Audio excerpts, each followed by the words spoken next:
Selasa 9 Februari 2021, Camat Uram Jaya menggelar rapat koordinasi yang dihadiri oleh Camat Uram Jaya sendiri, Sekretaris Kecamatan, ASN, dan 5 kepala desa.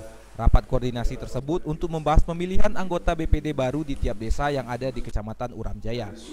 Camat Uram Jaya menyampaikan bahwa pemilihan BPD di masing-masing desa harus dilaksanakan sesegera mungkin, mengingat desa di Kecamatan Uram Jaya sudah mengalami keterlambatan.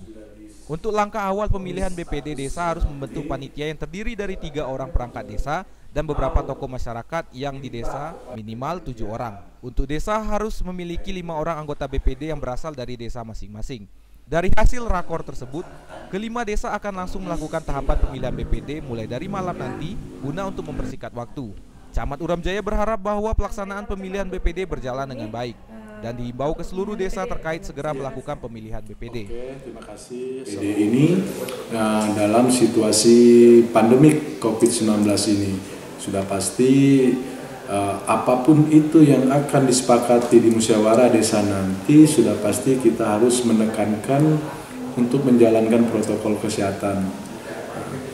Perlu kita ketahui bahwa dari surat edaran yang dikeluarkan oleh pihak Dinas Pemdesos menyangkut daerah kita ini statusnya zona kuning.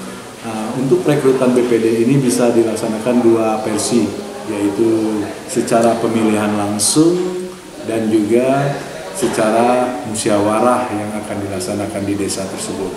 Uram Jaya, Widya Susanti, Lebong TV melaporkan.